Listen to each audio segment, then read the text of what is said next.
Today I'm just going to do a video on pretty much on necks, what I do. And I realize that Tom said, and I've said too, that you don't do a certain exercise for the neck, even though that's what I'm about to tell you that I do, but not all the time.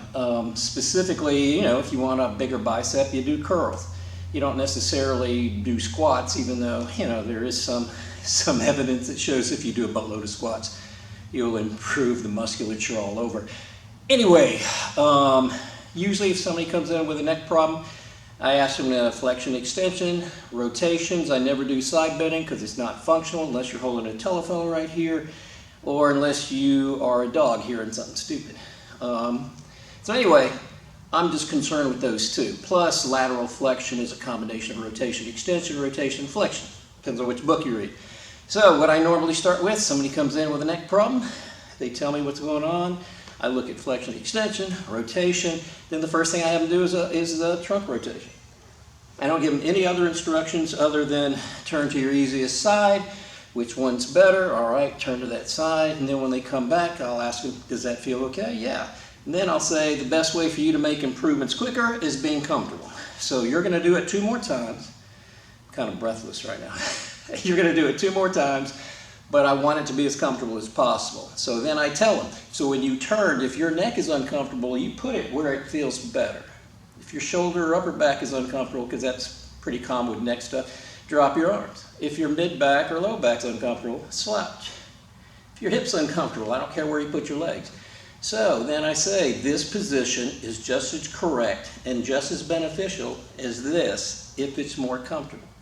So then they, do 2 more sets because I do 3 sets of 15. Recheck the other side. Not looking at the neck yet. I just want to see if the rotation's improved. If it has, I say, okay, first rule is if it works, you got to do it again. So then they do it again.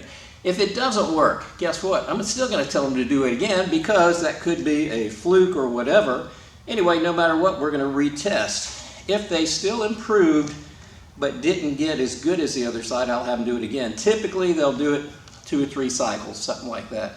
Then I'll check the neck, rotation up and down, see if it's improved. Then after that, I usually do an arm raise, I'll do a shoulder extension. What that depends on is age, what kind of shoulder movement they've already got, this kind of stuff. And I don't care which one they do, it makes no difference. If somebody can't do a shoulder extension real well because it bothers them, I just do it with the elbow bent. It makes it a little easier.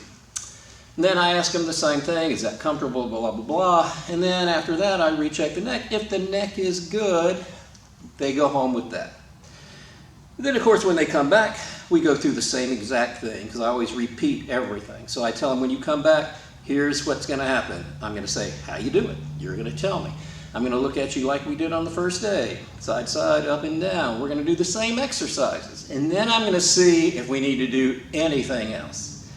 And so that's what I'm going to be talking about now. So, other things that I have done. Number 1 was hip extension. And the reason why is because the very first TMR course, and I've said this before, the very first TMR course we went to, Tom was up there and said, all right, you guys know what you're going to do, kinda. Stand up, move around, find something that doesn't work on one side compared to the other. So we're not even looking for pain. So after 10 or 15 minutes, everybody sits down, he goes, everybody find something, and we did. We didn't know what we were in for. So he asked a couple of people, one being my wife, he says, what'd you find? She goes, well, one leg goes back farther than the other. So he has her come up there, and she shows, I'm going, yeah, everybody could see one was better than the other. So he says, do you have any problems? And I said, yeah, her neck bothers her all the time. I always have to work on it. And so I said that belligerently. But anyway, so he says, okay, look up and down. Perfectly fine. Turn to the right. Perfectly fine. Turn to the left. And it was like she was looking around a pole. I said, see? And so, Tom has no idea who I am, but not that I was anybody. Anyway, so he has her stand up. And he says, okay, take your better leg back. Count to 20. So she did 2 sets of 20. That's what we were doing back then. Then he has her recheck the other one. And sure enough, it got better. And I'm sitting here bug-eyed trying to figure out what the heck's going on there. Then the next thing, he says, all right, sit down, turn to the left. She does. And it's like, holy shit, now I got to listen to this guy. And I know I've said this before, but it's like, I just totally thought this was going to be a waste of time. But it was the biggest change in my life therapeutically. And so anyway, I used to just say, hey, let's just do this because I thought there's a correlation and because that's what we all think. And I remember having a few people just start with that years ago. So this would have been 2008 and 9. I remember one anesthesiologist I would see every 1 or 2 years. He'd show up, he can't look up, and he can't turn his head. And then I'd do some manual stuff and he magically gets better. So anyway, I show him the hip extension and he goes, you've never shown me this before. And I said, well, I didn't know it. I said, you go to continuing ed classes, right? He goes, yeah. He goes, but this is so much easier. I don't even have to see anymore. I've never seen him since. Anyway, so I hardly ever do that anymore now, but that's still in the back pocket. So the next thing besides the rotation is I have them keep their head stationary. So instead of moving or whatever, I purposely say, you're going to keep your head there. You're going to take, whatever shoulder, whether it's this one or the other one, So typically, if they can't look to the left, I'll say, bring your left shoulder to your chin. So essentially, the head's not moving. But if you really think about it, what I've done is rotated my neck all the way to the shoulder. And so, from a mechanical standpoint, my explanation is, well, first 40 some odd, 50% of rotation comes from the top 2 bones, C1, C2. The rest of it comes from C3 all the way down. And so if you keep your head stationary and you do this, C1, C2 doesn't move. Everything else from the bottom up has. So, and I always tell them to stare at something small, and I'll even set up something, or if there's a dot on the wall or something, because no matter what, your head will follow your eyeballs, and your eyeballs fluctuate all the time. I mean, our eyes are just like an insect's antenna. They're going all over the place, or a snake's tongue going all over the place. Our eyes go all over the place. If you focus them, the head has a better chance of staying stationary. So, next, if that works, but I want to see if it works better, I'll have them turn so their shoulders to the chin, then I'll have them stare over the left shoulder.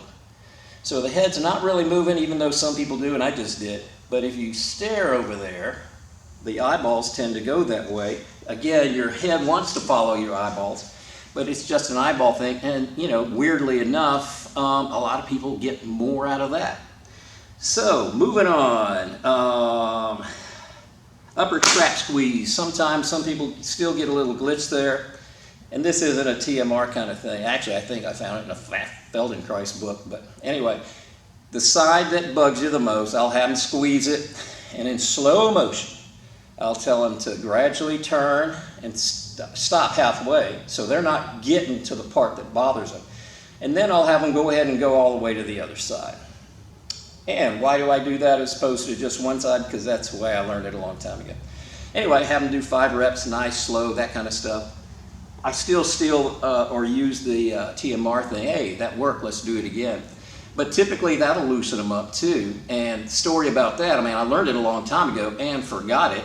And one time my wife and I are at the bar at Mellow Mushroom. She's sitting here to my right and we're waiting on a pizza. And we're talking, and she turns, she goes, oh, my neck's stiff. And I told her, oh, here, just grab that and do the slow motion stuff, blah, blah, blah. And then she goes, you never showed me that before. And I thought, shit, I forgot it, And of course, since then, I remembered it. So, next. This one I learned from a patient.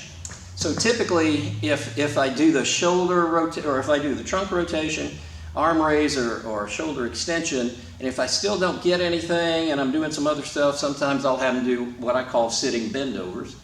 And they'll check both sides, whichever one's easier. Anyway, a patient, I'm just, learning stuff from them. She goes like this and then she turns up. And I thought, well, that's interesting. And then that's what helped her neck. And so then I started thinking, well, you could do this, and since you're already turning, now take your eyeballs that way. And that made her feel better. So, posterior shoulder stretch. So, I mentioned this, a couple of videos ago, but essentially just doing this, that loosened up a lot of stuff on me, but it also has helped a lot of neck patients. And again, this is still, I'm just picking out a movement, basically. Pillowcase range of motion, all right. So, and I mentioned this one or two most recent videos, but basically, you know, well, essentially you'll have your hands like this, but a lot of people with neck problems, they'll also have shoulder issues, and then they could probably handle this. And then the head stays stationary, eyeballs go all the way to the right for 30 seconds, all the way to the left for 30 seconds. Typically, if 30 seconds is too much because they start having some eyeball stuff, because our eyes are really not made to stay stationary. Or maybe they are for shorter periods of time, but nobody does until I ask them to do this. But the weirdest thing is there's only been one patient that I showed that to did not get more range as far as rotation goes. And I did, as soon as I did this, I remember another patient I've got that was referred, I mentioned this last time, that was referred from another therapist, and she said, oh, I wish I would have come to see you first. I thought, well, that's nice, but anyway, so she says that when she does this, she has a hard time keeping her eyeballs fixated, even though she's looking at the wall, but she says, I'm doing this. She puts her fingers up there, she goes, if I stare at that finger, I can focus better. So I thought, all right, well, I'm stealing that from you, hence I just told you guys.